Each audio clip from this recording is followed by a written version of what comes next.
नवी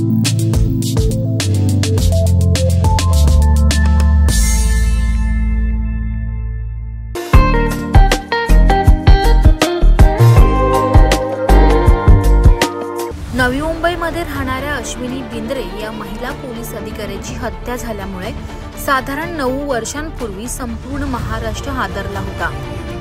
अश्विनी यांचा मृतदेह हत्येसाठी वापरण्यात आलेले हत्यार आणि इतरही पुरावा हाती येत नसल्यामुळे हे प्रकरण अतिशय गुंतागुंतीचं झालं होतं। महिला आणि त्यातही एक पोलीस अधिकारी बेपत्ता झाल्यामुळे अनेक प्रश्नचिन्ह निर्माण झाले होते। पण पती आणि कुटुंबाने केलेला संघर्ष, सरकारी वकिलांनी योग्य रीतीने मांडलेली बाजू आणि एका महिला पोलीस अधिकाऱ्यांचा अतिशय उत्तमरित्याने केलेला तपास यामुळे अश्विनी बिंद्रे गोरे यांच्या हत्येचा आरोप असलेल्या अभय कुरुंदकर या बडतर्फ वरिष्ठ पोलीस निरीक्षकाला न्यायालयाने अखेर दोषी ठरवलं आहे। तर कुंदन भंडारे आणि महेश पडळकर या 2 आरोपींचा देखील यामध्ये सहभाग झाला आहे। या प्रकरणाची अखेरची सुनावणी 11 एप्रिलला दुपारच्या सत्रात सुनावणी झाली असून 21 एप्रिलला सकाळी 11 वाजता शिक्षा देखील सुनावण्यात येणार आहे। तर मुख्य आरोपी अभय कुरुंदकर याला फाशीची शिक्षा तर अन्य 2 आरोपी यांना 7 वर्षांची शिक्षा सुनावण्यात यावी अशी मागणी अश्विनी बिंद्रे यांचे सरकारी वकील व कुटुंबीय यांनी मागणी केलेली आहे। त्यामुळे आता 21 तारखेला काय सुनावणी होते हे पाहणं तितकंच महत्त्वाचं असणार आहे। आज माननीय न्यायालय ने आज हरी बाजू समझ के लिए हमने फांसी की मांग की। उनके जो वकील थे आरोपी के, उन्होंने उनको मर्जी दिखाने के लिए कहा कम से कम सजा दी जाए, और उनके जो घर वाले थे उनकी भी साइड कोर्ट ने सुन के ले ली। उनको सजा के बारे में क्या कहना है उनको खुद के बारे में, और अभी ये जो सब उनके सामने रखा गया तो सबका पूर्ण उसको कंसीडर करके 21 तारीख को इसमें अभी फैसला सुनाया। आज परिजनों से भी बात की तो वो क्या असल में क्या होगा, यही उनकी क्या है, उनकी एक्सप्रेशन क्या है, वो क्या सोचते हैं इसके बारे में, यानी जो गुनहगार है उसके बारे में क्या सोचते हैं, खुद की जिंदगी है उसके बारे में क्या सोचते हैं, ये जो गुनाह होगा उससे उनके जो उनका जो लाइफ उस पर क्या परिणाम होगा, इन सब जो सब तरफ से उन्होंने सुनवाई आज ली और अब वो सोचेंगे क्या करना है। भी कहा जाता है कि उनके रिश्तेदारों ने पुलिस की कार्रवाई को कड़ा रूप अपनाया। हाँ, क्या है, ये सोशल रिस्पॉन्सिबिलिटी भी है कि हम हर एक जो फैक्टर है वो दूसरे के लिए जिम्मेदार है। पुलिस सिर्फ इन्वेस्टिगेशन करने के लिए नहीं है, पुलिस की भी सोशल रिस्पॉन्सिबिलिटी है। वैसे जैसे रिश्तेदारों से उनकी भी कुछ अपेक्षा है, रिश्तेदारों को पुलिस से अपेक्षा है, तो ये जो सब साइड से सोचना है वो ये माननीय न्यायालय शिक्षेवरती युक्तिवाद होता। शिक्षेवरच्या युक्तिवादामध्ये त्याच्यात कॅपिटल पनिशमेंट म्हणजे फाशी किंवा लाईफ इम्प्रिजमेंट, जन्मठेप यावरती युक्तिवाद ठेवला होता। फाशी यासाठी rarest of the rarest case कॅटेगरीमध्ये ही केस येते का यावरती सरकार पक्षाचा युक्तिवाद होता। जेव्हा की ही केस रिफॉर्मेशन थेअरीमध्ये येऊ शकते, ही case rarest of the rarest कॅटेगरीमध्ये येत नाही आणि ही केस सर्कमस्टॅन्शियल एव्हिडन्सची आहे, त्यामुळे याच्यात फाशी होऊ शकत नाही आणि फाशी होऊ नये अशी मी विनंती आज मेहरबान न्यायालयाला केली। दोनों वकीलों को आज न्यायमूर्ति ने सुना। आज फैसला होने वाला था बट वक्त की कमी की वजह से ना वो फैसला 21 तारीख को सुनाएंगे।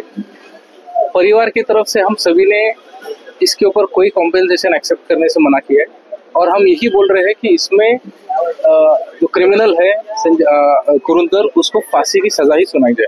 कि उन्होंने जो काम किया है, जो गलत काम हुआ है, ये अत्यंत गुनास्पद है। एक इस समाज में एज अ पुलिस ऑफिसर ऐसे लोग काम कर नहीं सकते। पुलिस ऑफिसर के होते हैं और वो senior pi, simple police officer ने सीनियर पीआई क्राइम में थे, उसके बावजूद उन्होंने जो काम किया है इसको कोई भी इसको एक हम एक दूसरे नजरिए से नहीं देख सकते। सो एज अ फैमिली हमने उनको फांसी की सजा की मांग की।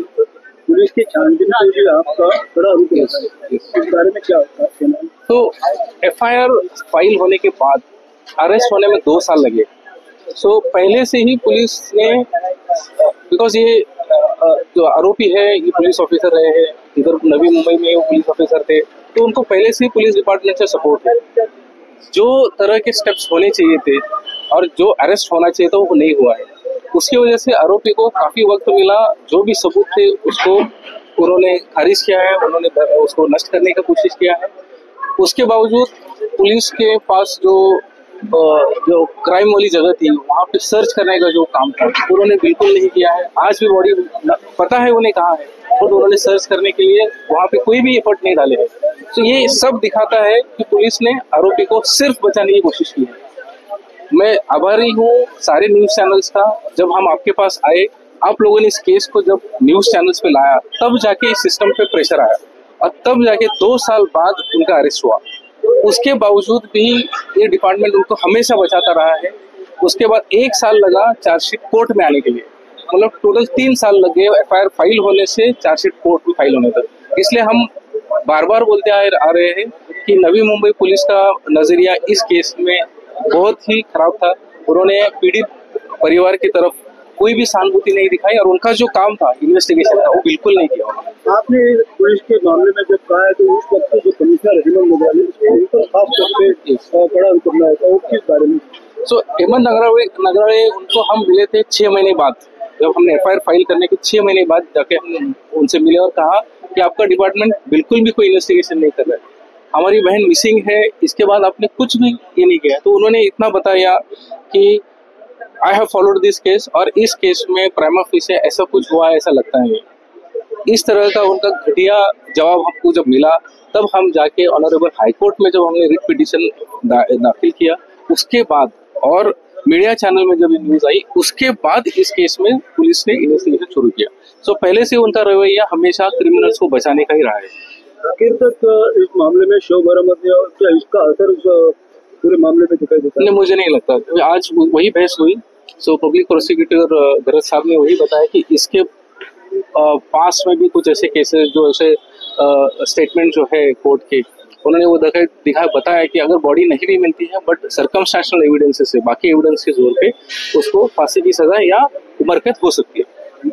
आज मला बोलवण्यात आलेल्या न्यायालयाने मागणी सांगण्यासाठी मग माझं एकच मत होतं की या सिस्टममध्ये जी संत गती आहे त्याच्यामुळे केसेस सॉल्व्ह होत त्याच्याबद्दल काहीतरी करावं, कारण आमची देखील केस 9 वर्ष लागली आहे। 9 वर्षानंतर बाबांच्या एफर्ट, बाबांनी जे प्रयत्न केले त्याच्यामुळेच तिथे कुठेतरी निकाल लागायची शक्यता आहे, तर तेही झालं नसतं। आणि पोलिसांनी जो हलगर्जीपणा केलाय सुरुवातीला तो खूप निंदनीय आहे, कारण खूप क्रूरतेने माझ्या आईला मारण्यात आलंय आणि विचार जरी आला तरी असं क्षार येतात अंगावर की कसं झालं असेल, की काय अवस्था असेल, कारण काही झालं तरी ती माझी आई होती, मी आईची म्हणून नेहमी भासत राहते। त्यामुळे मला वाटतं की या लोकांना कठोरात कठोर शिक्षा द्यावी आणि फाशी व्हावी। आवाज टुडेसाठी पुरुषोत्तम कनोजियासह पंकज बेनवाशी रिपोर्ट, नवी मुंबई।